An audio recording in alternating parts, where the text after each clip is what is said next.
We're going to cross over, as I said, to Mr. Ayo Johnson. Now, Mr. Johnson, many thanks for joining us here on Press TV. Now, we're getting news here that the Libyan ruler Muammar Gaddafi's regime has reached out to the African Union, accepting their roadmap, which basically calls for a ceasefire. What do you make of this role that the African Union is playing, considering it's always touted of African solutions to African problems? Absolutely. We shouldn't forget that Gaddafi at one time was head of the African Union, be it that his time as head has expired. He has a close relationship with the African Union. Gaddafi was one of the champions for the United States of Africa concept, where all Africans were to come under one umbrella to be able to address their own problems together. And it would appear that at this last-ditch effort for Gaddafi to survive and maintain the status quo as leader of Libya, he has leaned on the African Union for support, and it would appear that the African Union are prepared to offer him that support, at least in terms of asking for a ceasefire and offering negotiations to see a way out of the problem currently. Right, but how much of a sway does the African Union hold with regards to the countries that are right now bombarding Libya, considering they have set no timeline for their mission there? The truth of the matter is that the African Union is weak. It has been weak for a very long time. We saw its weakness with that of Côte d'Ivoire, or otherwise in Ivory Coast, where you have two leaders who are at loggerheads as to who should run that country. And the African Union, be it that is through its regional power of ECOWAS, have been very weak in addressing the needs of Africans. But in saying that, symbolically, they're very important.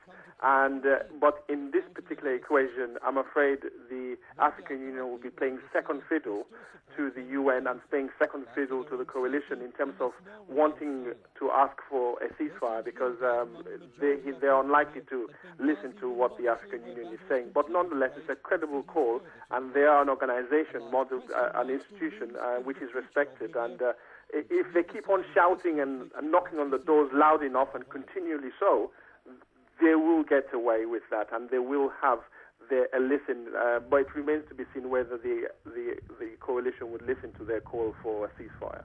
Right, but considering, as you just elaborated, on the influence the African Union has upon Gaddafi and how he holds the African Union in such high regard, if given the chance, the African Union could play a very crucial role in the days to come. Absolutely. I think the African Union is the only institutional body or umbrella organization that has the capacity right now to be a neutral player, to be able to listen to both sides of the equation, especially that of Gaddafi's and that of the rebels and that of the coalition, to find a formula to resolve this. Because as I did talk about it the last time I was on Press TV, was that we're heading for a stalemate situation, and you do need negotiations, because there are no true winners in this. The coalition cannot claim victory. Gaddafi clearly can't claim victory from where he is, and the rebels are clearly too weak to claim victory in any shape or form, irrespective of whether they're getting support via air cover of some description from the coalition. Right, but now we're seeing that the command structure is being passed down from the United States to NATO. We do know that the U.S. will continue to play a key role in the bombardment of Libya. But how significant do you see that as a move in a step in the right direction? Well, it wasn't a matter of a step in the right direction. The U.S. did not have a choice in this. They didn't want to appear to be leading at least another fight against another Muslim country, especially when they had two wars going on in Iraq and Afghanistan, and, of course, failed practices in Somalia. So they didn't want to be leading yet another campaign that is likely to fail.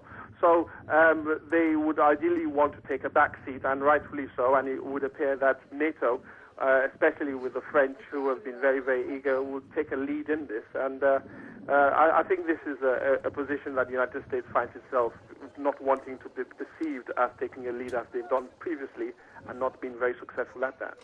Right, and we've discussed at length at how the U.S. had specifically said that there is no timeline for this. The role of the NATO forces now seems more obscure than ever, considering their goal is not to topple Gaddafi, it's to protect civilians. But then, as you mentioned, a stalemate is going to ensue.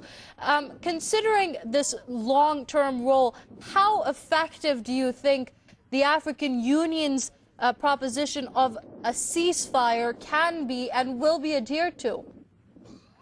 Well, this so-called battle or fight that we have currently between Gaddafi and the rebels on one side, and of course the coalition in terms of the no-fly zone, it's as much as a battle of hearts and minds, literally hearts and minds, than it is as much as it is to enforce democracy on any particular country.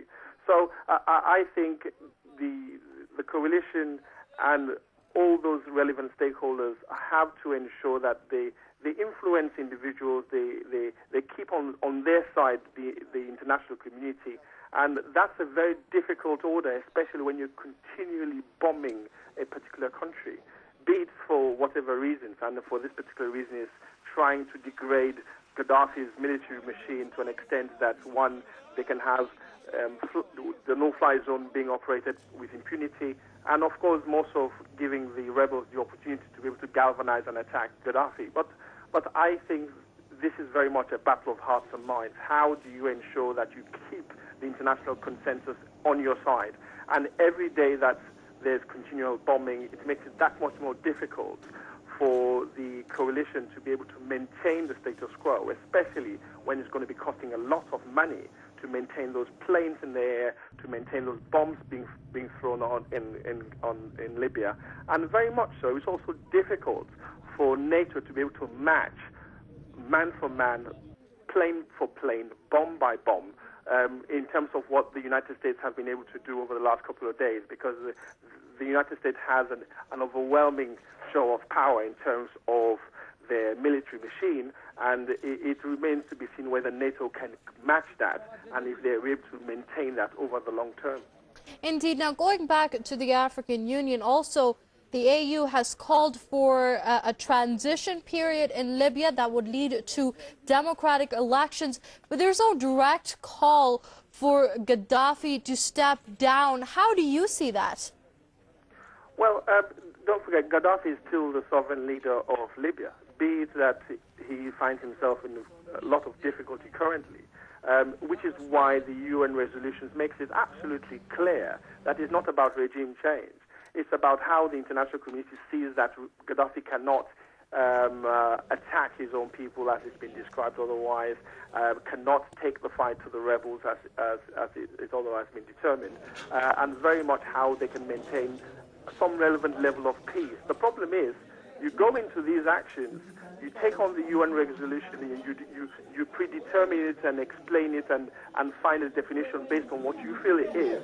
But the problem is the coalition doesn't have a strategy to exit, so they're being sucked in. And every day that goes by, you see that there can be no winners. Every day that goes by, you see that they're being sucked into a long-term protracted war, if at all, and it would appear that it remains to be seen whether we're not going to witness another Afghanistan, it remains to be seen whether we're not going to see another Iraq, and it also remains to see whether we're not going to be witnessing another Somalia. So the days, months, and maybe years to come, would we really truly be able to understand exactly what's going on. But for now, Gaddafi is still the leader of that country, be it that the international community is trying to tell him that he should conform, he should not attack the rebels, and it would appear that they're prepared to enforce that, but not for regime change.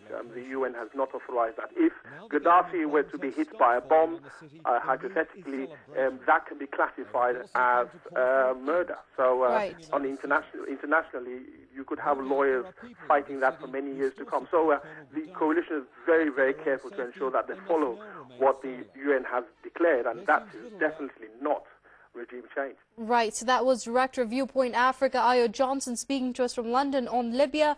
Many thanks indeed for your insight here on Press TV, sir. Their first Libya mission. With that, we're going to